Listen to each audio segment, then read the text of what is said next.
దేవునికి స్తోత్రం. హల్లెలూయా. ప్రభువైన యేసుక్రీస్తు వారి నామములో అందరికీ క్రిస్మస్ శుభాకాంక్షలు. దేవుడు మిమ్మల్ని మీ కుటుంబాన్ని దీవించునుగాక. హల్లెలూయా. Happy Christmas, merry Christmas, happy Christmas. ఈరోజు మనమందరం కూడా క్రిస్మస్ సెలబ్రేట్ చేసుకుంటూ ఉన్నాం. క్రిస్మస్ అంటే క్రీస్తు జన్మించినటువంటి రోజు. భూమి మీద యేసు ప్రభువారు మనుష్య కుమారునిగా జన్మించినటువంటి రోజును క్రిస్మస్ పండుగగా మనం జరుపుకుంటూ ఉన్నాం. క్రిస్మస్ పండుగ అంటే ఎందుకు జరుపుకోవాలి అంటే, క్రీస్తు భూమి మీద జన్మించాడని కాదు, కానీ క్రీస్తు మన యొక్క హృదయాలలో జన్మించాడని మనం క్రిస్మస్ పండుగ జరుపుకోవాలి. ఇదే పెట్టారా, ఆయన పుట్టాడు, మనం కూడా మళ్ళా పుడతాం. He was born, so you can be born again. అంటే born again ఎక్స్పీరియన్స్ కోసం ఆయన పుట్టాడు. He was born. ఒకప్పుడు ఆయన పుట్టాడు. ఎందుకు పుట్టాడు అంటే, నీవు కూడా తిరిగి జన్మించాలని యేసు ప్రభువారు భూమి మీద జన్మించాడు. దేవునికి స్తోత్రం. హల్లెలూయా. అంటే యేసు ప్రభువారు ఎందుకు జన్మించారంటే, పాపానికి శాపానికి బానిసలమైన మనం ఈ లోకములో మరి నాశనకరమైనటువంటి తెగులు చేత, తెగులు అంటే మరణము, గాఢాంధకారము, ఇది మన యొక్క జీవితాలకు ఏకటి చీకటి బ్రతుకులలో వెలుగు నింపడానికి యేసు ప్రభువారు భూమి మీదకి వచ్చిన. దేవునికి స్తోత్రం. హల్లెలూయా, హల్లెలూయా. చీకటి బ్రతుకులలో, చీకటి అంటే అంధకారం, చీకటి అంటే ఏమి కనిపించదు. చీకటికి మరణానికి దగ్గర సంబంధం ఉన్నది. చీకటి కార్యాలు అంటే పాప కార్యాలు అంటూ ఉంటాం. అంటే ఇక్కడ మృత్యు ఒడిలో నుంచి మనల్ని కాపాడడానికి యేసు ప్రభువారు ఏం చేశారంటే ఈ రోజున మనిషిగా జన్మించాడు. దేవునికి స్తోత్రం. ఆయన మనిషిగా జన్మించడానికి కారణం ఏంటంటే, మనల్ని మరణం నుంచి తప్పించడానికి యేసు ప్రభువారు మనిషిగా జన్మించాడు. హల్లెలూయా, హల్లెలూయా. ఈ రోజున మన వాక్యం చదువుకుంటూ ఉన్నాం. ఆ లూకా సువార్త 2వ అధ్యాయం చూసినట్లయితే, యేసు ప్రభువారు పుట్టాడని దేవదూత వెళ్ళి గొర్రెల కాపరులకు వర్తమానం తెలిపింది. చూడండి, లూకా సువార్త 2వ అధ్యాయం 8వ వచనం నుంచి 14వ వచనం వరకు. ఆ దేశంలో కొందరు గొర్రెల కాపరులు పొలములో ఉండి రాత్రి వేళ తమ మందను కాచుకొనుచుండగా ప్రభుదూత వారి యొద్దకు వచ్చి నిలిచింది. ప్రభు మహిమ వారి చుట్టూ ప్రకాశించినందున వారు మిగిలి భయపడిరి. అయితే ఆ దూత భయపడుకుడి, ఇదిగో ప్రజలందరికీ కలుగబోవు మహా సంతోషకరమైన సువర్తమానము నేను మీకు తెలియజేయుచున్నాను. దావీదు పట్టణమందు నేడు రక్షకుడు మీ కొరకు పుట్టి ఉన్నాడు. ఈయన ప్రభువైన క్రీస్తు. దానికి ఇదే మీ కానవాలు. ఒక శిశువు పొత్తి గుడ్డలతో చుట్టబడి ఒక తొట్టిలో పండుకొని మీరు చూచెదరని వారితో చెప్పెను. వెంటనే పరలోక సైన్య సమూహము ఆ దూతతో కూడా నుండి సర్వోన్నతమైన స్థలములలో దేవునికి మహిమయు ఆయనకి ఇష్టలైన మనుషులకు భూమి మీద సమాధానము కలుగునుగాక అని దేవునికి స్తోత్రము చేయించుండెను. దేవునికి స్తోత్రం. హల్లెలూయా. మనం చదివినటువంటి వాక్య పట్టణములో మీకు 5 విషయాలు జ్ఞాపకం చేస్తున్నారు. చూడండి, మొదట ఏమి జరిగిందంటే భయం కలిగింది. ప్రభుదూత గొర్రెల కాపరులతో మాట్లాడినప్పుడు వాళ్ళు భయపడిపోయారు. ప్రభు మహిమ వారి చుట్టూ ప్రకాశించినందున వారు మిగిలి భయపడేది. అయితే అదో దేవుని భయపడకూడి. Don't be afraid. నువ్వెందుకు భయపడుతున్నావు? భయపడకు అని చెప్పేసి దేవదూత వాళ్ళని బలపరిచింది, ధైర్యంతో చెప్పింది. ఇదే వాక్యాన్ని యెషయా గారు కూడా ప్రవచించారు. యెషయా గ్రంథము 43వ అధ్యాయం మొదటి వచ్చి చూసినట్లయితే ఆయన అంటారు, చదవడం తీసిన వాక్యం తీసినట్లయితే 43వ అధ్యాయం 1వ వచనం, 43 యెషయా 43వ వచనం. దేవునికి స్తోత్రం. హల్లెలూయా. అయితే యాకోబు 43వ అధ్యాయం 1వ వచనం. అయితే యాకోబు నిన్ను సృజించిన వాడు యెహోవా, ఇశ్రాయేలు నిన్ను నిర్మించిన వాడు ఇలాగ సెలవిస్తున్నాడు, నేను నిన్ను విమోచించి ఉన్నాను, భయపడకుము, పేరు పెట్టి నిన్ను పిలిచి ఉన్నాను, నీవు నా సొత్తు. దేవునికి స్తోత్రం. నేను నిన్ను విమోచించి ఉన్నానంటే నీకు విడుదల నేను కలుగజేసి ఉన్నాను, నిన్ను విడిపించి ఉన్నాను. బానిసత్వములో నుంచి, చెరసాలలో నుంచి నేను నిన్ను విడిపించి ఉన్నాను కనుక నీవు భయపడతావు. నీవు భయపడ దేవుడు చెప్పింది, మరియా దగ్గరికి చెప్పింది, మరియా నువ్వు భయపడకు, దేవుని కృప వలన, దేవుని పరిశుద్ధాత్మ వలన నీవు గర్భము ధరించింది. ఇది నీ వల్ల కలిగింది కాదు, పరిశుద్ధాత్మ దేవుని వలన కలిగినది అని చెప్పేసి మరియకి శుభ సమాచారం అందించింది. మరియు కూడా భయపడద్దండి, యోసేపు కూడా భయపడద్దండి, గొల్లలు కూడా భయపడద్దండి. ఈ రోజున నిన్ను కూడా దేవుడు భయపడద్దని దేవుడు సెలవిస్తున్నాడు. దేవునికి స్తోత్రం. హల్లెలూయా. నీ జీవితంలో నువ్వు ఏ సమస్య చేత బాధపడుతున్నావు, ఏ సమస్యలకు భయపడిపోతున్నావు, ఆ సమస్యలకు దేవుడు సమాధానం ఇస్తున్నాడు. ఈ రోజున తన దూతను పంపించి నీతో మాట్లాడుతున్నాడు. భయపడకు, నిన్ను విమోచించువాడును, నిన్ను రక్షించువాడును నేనే అనే వాక్యము సెలవిస్తున్నది. మొదటి ఏంటంటే భయపడకు. ఏ వాక్యం మొదటిది? భయపడకు. సో ఇక్కడ మన రెండవ మాట చూసుకుందాం. రెండవ మాట ఏంటి? ఇక్కడ దూత వచ్చి వారితో ఏమంది? భయపడకండి అంతే. ఇదిగో ప్రజల అందరికీ కలగబో మహా సంతోషకరమైనటువంటి స్వర్తమానము మీకు తెలియజేయుచున్నాను అన్నది. ఇక్కడ దూత ఏమనండి? ప్రజల అందరికీ, ఒక్కరికా, ఇద్దరికా, ముగ్గురికా అంటే ఇది అందరికీ అన్నది. ఏం చెప్పింది అంటే సువార్త చెప్పింది. ఎవరికి చెప్పింది? మనుషులకు చెప్పింది. సువర్తమానము, గుడ్ న్యూస్. సువర్తమానం అంటే ఏంటండి? Good news. ఏది గుడ్ న్యూస్ మనకి? ఏది మంచి మాట, ఏది మేలుకరమైన మాట మనకి అంటే, ఇదిగో నశించిన దాన్ని వెతికి రక్షించడానికి మనిషి కుమారుడు భూమి మీదకి వచ్చి ఉన్నాడు. దేవుని స్తోత్రం. పాపంలో నశించిపోతున్న మనల్ని, మరణానికి దాసులుగా ఉన్న మనల్ని దాని నుంచి విడిపించడానికి యేసు ప్రభువారు భూమి మీదకి వచ్చారు. మరి ఇది గుడ్ న్యూస్ కాదా? ఇది గుడ్ న్యూస్ కాదా? జీవితంలో ఎగ్జామ్స్ అన్ని కూడా ఫెయిల్ అయినాడు, మళ్ళీ బెటర్మెంట్ రాశాడు, ఫెయిల్ అయ్యాడు, మళ్ళీ ఎగ్జామ్ రాశాడు. ఈసారి వర్తమానం అందింది వాడికి, నువ్వు పాస్ అయ్యాడు. ఇది వాడికి గుడ్ న్యూస్ కాదా? ఎన్నో సంవత్సరాలు ఉద్యోగం కోసం ఎదురు చూస్తున్నాం, ఉద్యోగం వచ్చింది, అపాయింట్మెంట్ ఇంటికి వచ్చింది. ఇది గుడ్ న్యూస్ కాదా? ఎన్నో సంవత్సరాల నుంచి మరణానికి భయపడిపోతూ ఉన్నావు. నువ్వు భయపడద్దు, నా ఎందు విశ్వాసం వాడు మరణించిన తిరిగి లేచుకో అన్నా. అది గుడ్ న్యూస్ కాదా? నా ఎందు విశ్వాసించేవాడు మరణించినను తిరిగి లేచుతాడు, బ్రతుకుతాడు. కాబట్టి ఇది గుడ్ న్యూస్ కాదండి మనకి.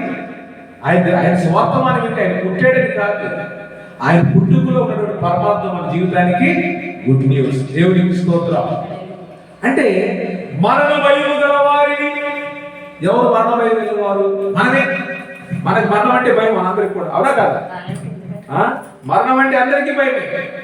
ఈ యొక్క మరణము యొక్క కాడి కింద ఉన్న వారిని విడిపించడానికి యేసు ప్రభువారు భూమి మీద రక్త మాంసములు పట్టుకొని పుట్టి ఉన్నాడు. దేవునికి స్తోత్రం. హల్లెలూయా. హెబ్రీయులకు రాసిన 2వ అధ్యాయం 15వ వచనం. కాబట్టి ఆ పిల్లలు రక్త మాంసములు గలవారైనందున ఆ ప్రకారమే మరణము యొక్క బలము గలవారిని, అనగా అపవాదిని మరణము ద్వారా నశింపచేయుటకును, జీవిత కాలమంతయు మరణ భయం చేత దాస్యముకు లోబడిన వారిని విడిపించుటకును ఆయన కూడా రక్త మాంసములలో పాలివాడాయను. దేవునికి స్తోత్రం. ఇప్పుడు యేసు ప్రభువారు ఈ విధంగా రక్త మాంసాలు అంటే మనిషి జన్మ ఎత్తడం, ఇది గుడ్ న్యూస్ కాదా? స్వత్తమానము పెట్టారు. ఏ భయం ఉంది మనకి? ఆ పిల్లలు అంటే ఎవరంటే రక్షణ పొందిన వారు. ఆ వారికి ఏముందంట?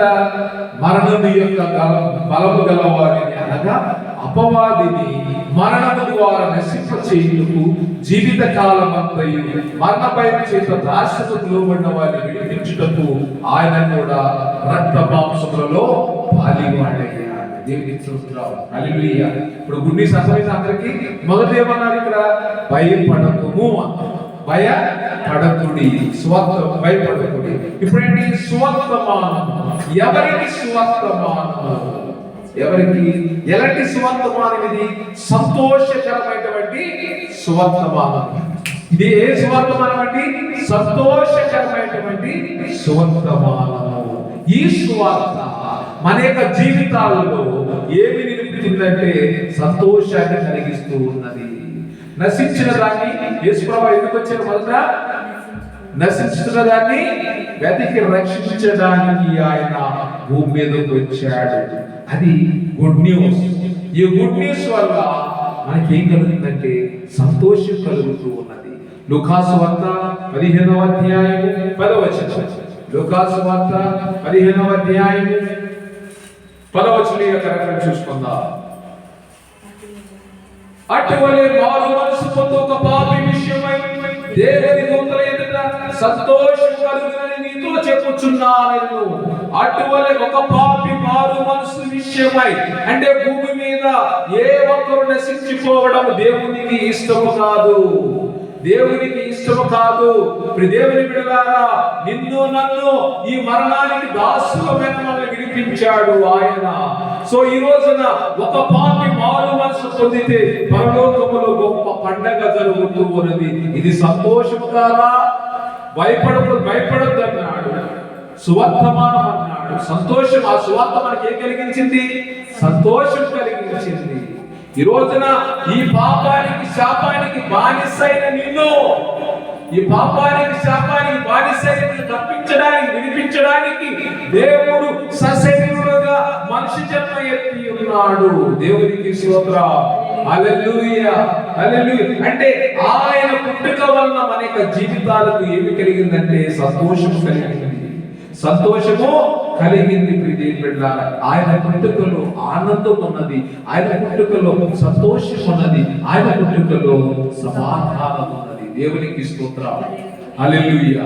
ఈ రోజున భయం, సువార్త, సంతోషం.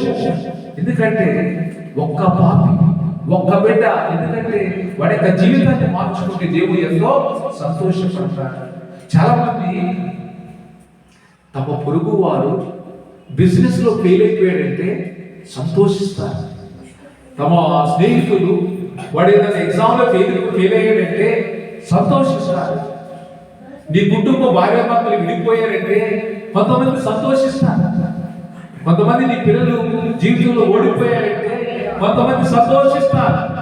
కానీ నీ దేవుడు, నిన్ను సృజించిన వాడు, నువ్వు ఎప్పుడైతే మారు మనసు పొందుతావో పరలోకములో అనేక దూతల ఎదుట గొప్ప సంతోషం కలుగుతుందని దేవుడు చెప్తూ ఉన్నాడు. దేవునికి స్తోత్రం.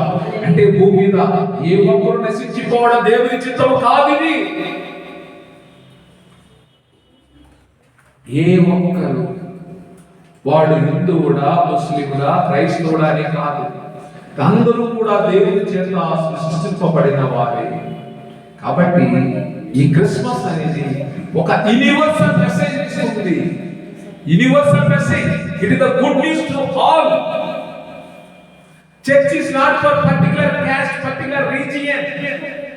చందము అంటే కొంతమంది కులస్తులకి, కొన్ని ప్రాంతాల వారికే కాదు. చర్చిలో అందరికీ ప్రవేశం ఉంటుంది. ఎలాంటి రిస్ట్రిక్షన్స్ ఉండవు. అందరూ రావచ్చు, అందరూ ప్రార్థన చేసుకోవచ్చు. నువ్వు నమ్మినా నమ్మకపోయినా ఇది గుడ్ న్యూస్. అందరికీ కూడా సువార్త. సో చాలా మంది అనుకుంటారు క్రిస్మస్ అంటే క్రైస్తవుల పండుగ అంటారు. ఇది క్రైస్తవుల పండుగ కాదు, ఇది మానవాళికి పండుగ. దేవునికి స్తోత్రం. క్రిస్మస్ అంటే మానవాళికి పండుగ. ఇది క్రైస్తవుల పండుగ కానే కాదు. ఈ రోజున మీకు సెలవిస్తున్నాం. క్రైస్తవుల పండుగ అంటారు. ఇది ప్రతి ఒక్క మనిషి, దేవుని చేత సృష్టించబడిన ప్రతి ఒక్క మనిషి కూడా పాప జీవితంలో నశించిపోకుండా వీరిని రక్షించడానికి యేసు ప్రభువు భూమి మీదకి వచ్చాడు. కాబట్టి ఇది మనుషుల పండగ. దేవునికి స్తోత్రం. ఇది పాపుల పండగ. దేవునికి స్తోత్రం. ఇది నశించుతున్న వారికి పండగ. ఇది కూలిపోతున్న వారికి, కుమిలిపోతున్న వారికి, బాధపడుతున్న వారికి పండగ. దేవునికి స్తోత్రం. ఇది అక్కరలో ఉన్న వారికి పండగ. దేవునికి స్తోత్రం. నీ లేమిలో ఉన్న వారికి ఇది పండగ. దేవునికి స్తోత్రం. కుటుంబాల్లో జీవితంలో శాంతి సమాధానం లేని వారికి ఇది పండగ. దేవునికి స్తోత్రం. దేవుని బిడ్డలారా, క్రీస్తు ప్రేమ నీ జీవితాన్ని బాగు చేస్తూ ఉన్నది. యేసు ప్రభువారు ఆయన రాకడలో ఉన్నటువంటి గొప్పతనం ఏమిటంటే ఇది అందరికీ పండగ. కాబట్టి this is a revolution of God. దేవుడు తన కుమారుని బయలుపరిచాడు. అంతేగాని యేసు ప్రభువారు ఏదో కొత్తగా పుట్టినవాడు కాదు. భూమికి పునాదులు వేయక మునిపే ఉన్నవాడు ఈయన ఉన్నవాడు. ఆది సంపూర్తిని మరలా భూమి మీదకు రప్పించడానికి ఈ రోజున యేసు ప్రభువారు శరీరము ధరించుకొని ఉన్నారు. హెబ్రీయులకు రాసిన లేఖ చూడండి, 1వ అధ్యాయం. దేవునికి స్తోత్రం. హల్లెలూయా, హల్లెలూయా. 6వ వచనం చూడండి. మరియు ఆయన భూలోకములకు ఆది సంపూర్తిని మరలా రప్పించినప్పుడు దేవుని దూతలందరూ ఆయనకు నమస్కారం చేయవలని చెప్పుచున్నాడు. దేవునికి స్తోత్రం. ఆది సంపూర్ణుడు ఎవరు? ఆది సంపూర్ణుడు అంటే సృష్టికి మునిపే ఉన్నవాడు. సృష్టికి మునిపే ఉన్నవాడు. ఈ ఆది సంపూర్ణుని అంటే మరియు ఆయన అంటే సృష్టికర్త అయినటువంటి దేవుడు భూలోకములకు ఆది సంపూర్ణుని మరలా రప్పించినప్పుడు second coming of Jesus Christ. దేవుని స్తోత్రం. మొదటి రాకడ జరిగింది. రెండవ రాకడలో ఆది సంపూర్ణుని దేవుడు మరలా భూమి మీదకు ఎందుకు తీసుకుని వస్తున్నాడంటే తీర్పు తీర్చడానికి భూమి మీదకు తీసుకుని వస్తున్నాడు. మత్తయి సువార్తలో రాయబడి ఏంటంటే గొడ్డలి చెట్టు మొదలున పెట్టబడి ఉన్నదంట. ఫలించని ప్రతి చెట్టును కూడా ఆయన ఏం చేస్తాడు? నరికి పారేస్తాడు. ఎండిపోతే కాల్చి వేస్తాడు. మిగిలేది బూడిదే. ఫలించని ప్రతి చెట్టును కూడా ఆయన ఏం చేస్తాడు? తోటలో తీసివేస్తాడు. సో ఈ రోజున ఈ శుభవార్త ప్రత్యేక పాపికి, ప్రత్యేక శాపం బంధకాల కింద ఉన్న వారికి, ఈ లోకంలో చీకటి బ్రతుకుల్లో ఉన్న వారికి వెలుగులు నింపడానికి ఒక తేజోమయుడుగా యేసు ప్రభువారు భూమి మీదకి వచ్చారు. దేవునికి స్తోత్రం. ఈ మొదటి రాకడ సిద్ధపాటు. This the preparation for the second coming. Direct గా పనిష్మెంట్ ఎవరు? యేసు ప్రభువారు. మొదటి రాకడ ఏంటంటే సిద్ధపాటు, ప్రిపేర్ చేశాడు. దేవుని ప్రేమ ఎలా ఉంటుందో రుచి చూపించాడు సృష్టికర్త అయినటువంటి దేవుడు. నువ్వు ఎంత ఘోర పాపివైనా కానీ, నువ్వు ఎంత క్రూరుడువైనా మూర్ఖుడువైనా కానీ దేవుని ప్రేమను మొదటి రాకడలో పెంచాడు. దేవునికి స్తోత్రం.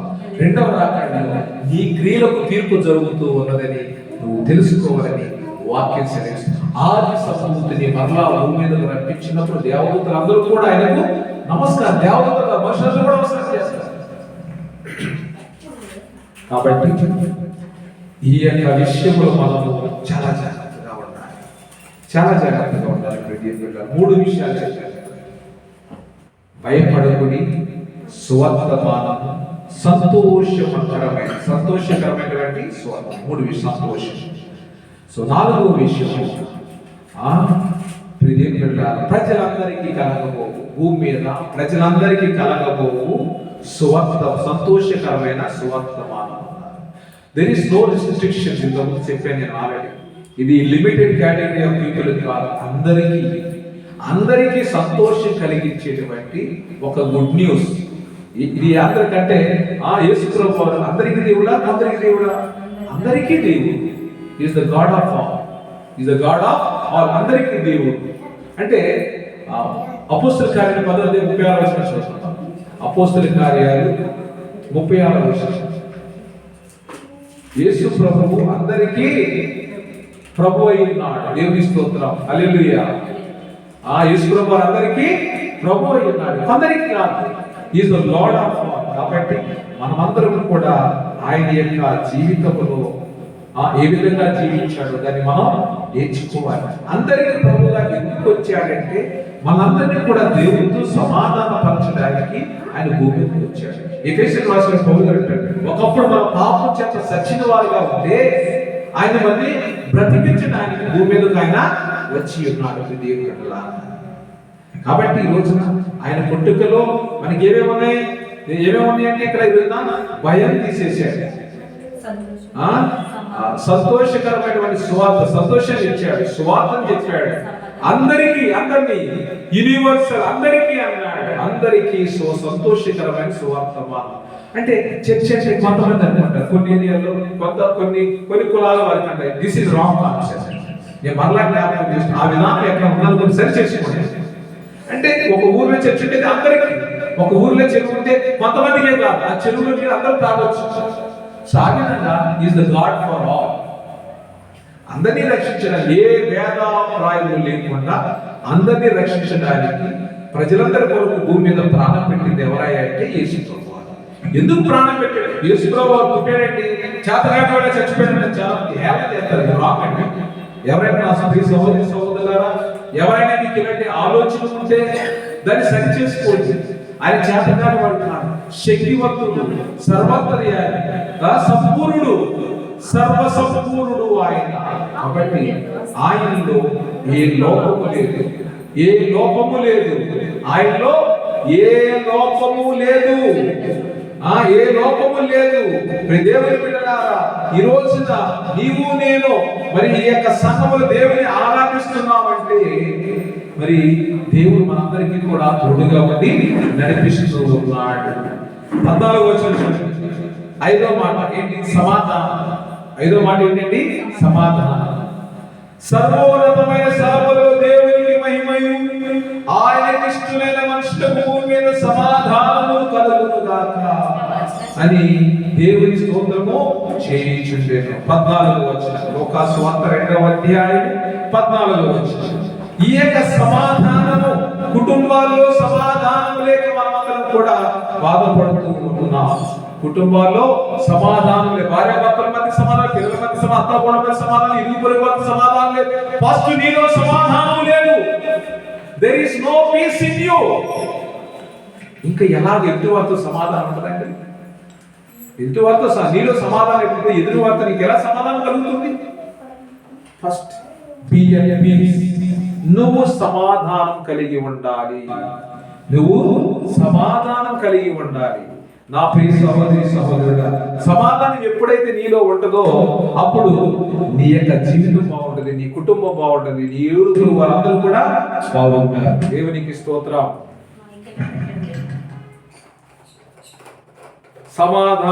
సమాధానము లేకపోతే మన యొక్క కుటుంబాలన్నీ కూడా చాలా గలిబిలిగా ఉంటాయి. గలిబిలిగా ఉంటాయి. గలిబిలి గల జీవితాల్లో శాంతినిచ్చేది, సమాధానం ఇచ్చేది దేవుని యొక్క వాక్యం.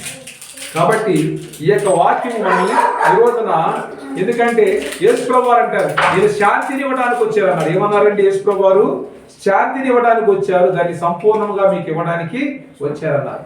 ఎందుకంటే యేసు ప్రభువు చనిపోయి తిరిగి లేచిన తర్వాత ఏం తీసుకొచ్చారు భూమి మీద కంటే? శాంతిని తీసుకొచ్చారు, సమాధానం తీసుకొచ్చారు. శాంతిని తీసుకొచ్చారు, సమాధానం తీసుకొచ్చారు. ఇక్కడ సర్వోన్నతమైన స్థలం దేవునికి మహిమయు, ఆయనకి ఇష్టమైన మనుషులకు భూమి మీద సమాధానమును కలుగునుగాక. సమాధానం లేకపోతే మన యొక్క జీవితాలు అశాంతితో, బాధతో, టెన్షన్స్ తో ఎప్పుడూ కూడా ఇబ్బందులు పడుతూ ఉంటాయి. నా ప్రియ సహోదరి సహోదరులారా, ఈ రోజున దేవుడు సమాధానకరమైన స్థితిలో మనం నడిపించడానికి ఈ భూమి మీదకు తీసుకుని వచ్చాడు. ఈ భూమి మీద శాంతిని నెలకొల్పడానికి ఆయన భూమి మీదకు వచ్చి ఉన్నాడు. శాంతి గల అంటే శాంతి స్థాపకులు ధన్యులు. శాంతి స్థాపకులు, దాని శాంతిని నువ్వు స్థాపించేవాడిగా ఉండాలి, శాంతిని ప్రేమించేవాడిగా ఉండాలి. శాంతి ఎక్కడ ఉండదు అక్కడ ప్రభు ఉంటాడు. శాంతి లేని చోట ప్రభు ఉండడు. ఎందుకంటే అల్లరితో కూడిన ఆట పాటలు ఇవన్నీ కూడా మనం ఏమి చేయాలంటే లైఫ్ కంట్రోల్ చేయాలి. ఎప్పుడైతే ఈ విషయాల్లో మనం జాగ్రత్తగా ఉంటామో దేవుడు నీకు సమాధానం ఇస్తాడు, నీ కుటుంబంలో శాంతిని ఇస్తాడు. గలిబిలి ఎందుకు గొడవలు జరుగుతున్నాయంటే మాటకు మాట వెళ్ళినప్పుడు గొడవలు జరుగుతున్నాయి. భూమి మీద కూడా మనుషులందరూ కూడా అలాగే జీవిస్తున్నారు. ఒకరినొకరు చంపుకుంటున్నారు, మరి ఒకరి ఆస్తిని ఒకరు దోచుకుంటున్నారు, మరి కొంతమంది బానిసలుగా చేస్తున్నారు. ఈ విధంగా చీకటి బ్రతుకులలో వెలుగులు నింపడానికి ఆ అశాంతి కలిగినటువంటి జీవితాల్లో శాంతి నెలకొల్పడానికి దేవుడు, సర్వోన్నతులైన దేవుడు మనుష్య రూపంలో భూమి మీదకి వచ్చి ఉన్నాడు. అందుకే దేవతలు ఎవరు పాడారంటే సర్వోన్నతమైన స్థలములలో అన్నారు.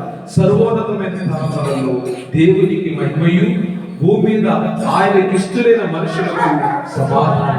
అంటే దేవుడికి నువ్వు ఇష్టమైన బిడ్డగా ఉండాలి.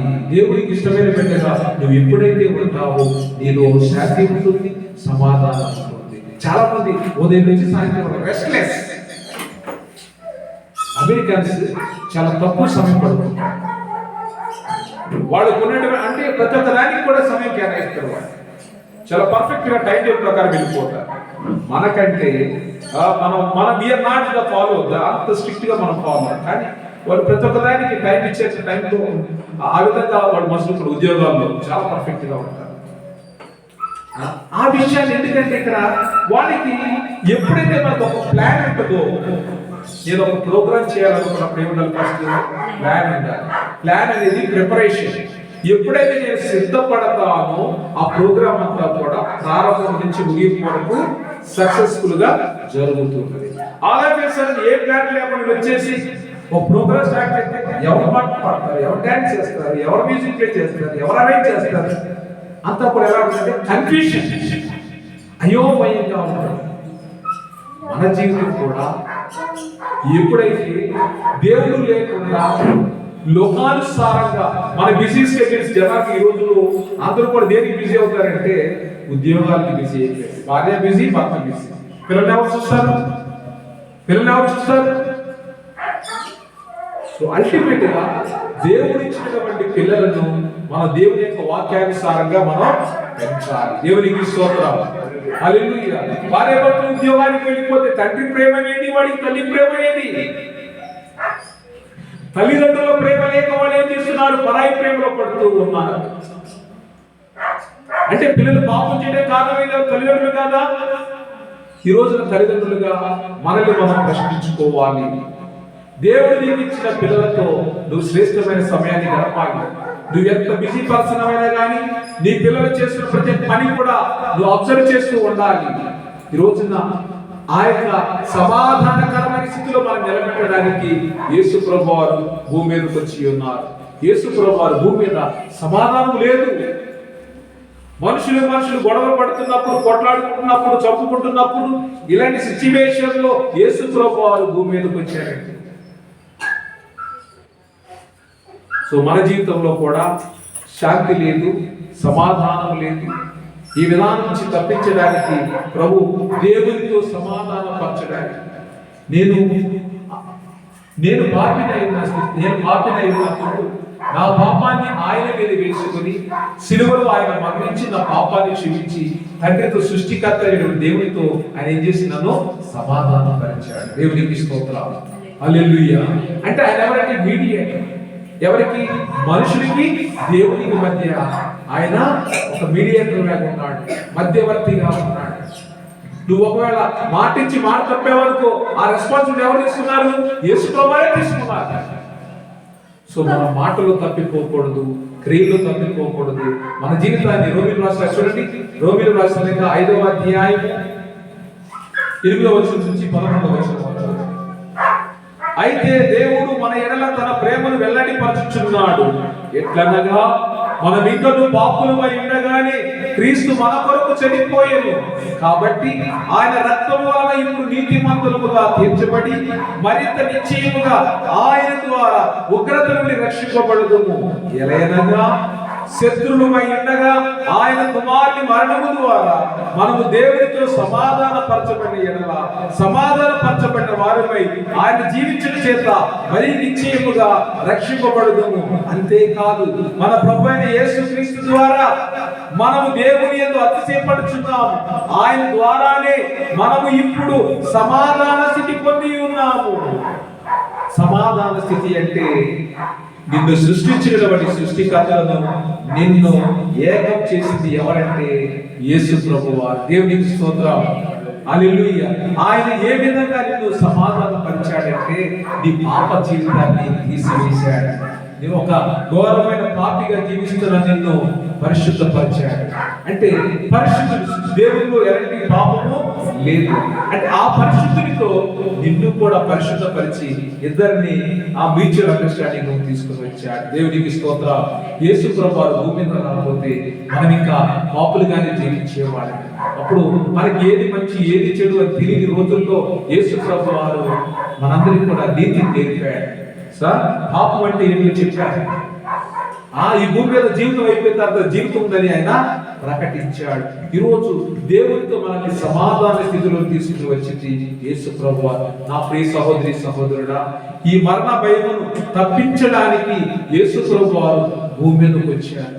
అంటే తమ పిల్లలు రక్త మాంసంలో గలవారైనందున, అంటే ఆయన రక్త మాంసాలు పట్టుకుని పుట్టాడు. వీడికి ఏ భయం ఉంది? రక్త మాంసాలు పట్టుకుంటున్న వాళ్ళకి ఏముంది? చనిపోతామని భయం ఉంది. సో ఈ భయాన్ని తప్పించడానికి ఆయన కూడా సశరీరుడుగా భూమి మీదకి వచ్చాడు. వచ్చి మన వలె ఉన్నాడు. ఈ రోజున ఆ భయం, ఏ భయము? మరణ భయాన్ని తొలగించి నీ హృదయమును శాంతినిచ్చాడు. దేవునికి స్తోత్రం. యేసు ప్రభువారు మరణించి తిరిగి లేచిన తర్వాత మొదట పలికిన మాట, మీకు శాంతి కలుగునుగాక. యేసు ప్రభువారు చనిపోయాడని శిష్యులకు కూడా భయంతో రూపులో తలుపేసుకుని కూర్చుంటే యేసు ప్రభువారు వారికి దర్శనమిచ్చి పీస్ బీ విత్ యు అన్నారు. మీకు సమాధానం కలుగునుగాక. వెంటనే భయంలో దొరికిపోయారు. ఏంటది? ఆ భయపడిపోతున్నా దేవుడు మాట్లాడాడు.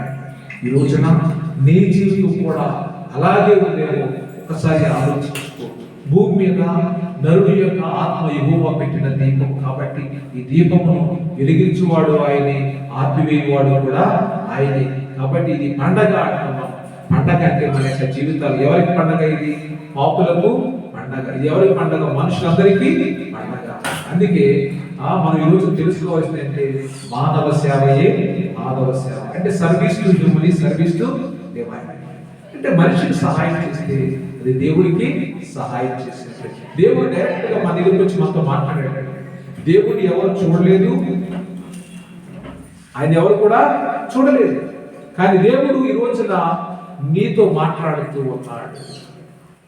అంటే ఆయన యొక్క మాటల ద్వారా, వాక్యం ద్వారా దేవుడు నీతో మాట్లాడుతూ ఉన్నాడు. ఫస్ట్ మనిషిని ప్రేమించలేదు వాడు దేవుడు ఎలా ప్రేమించాడు?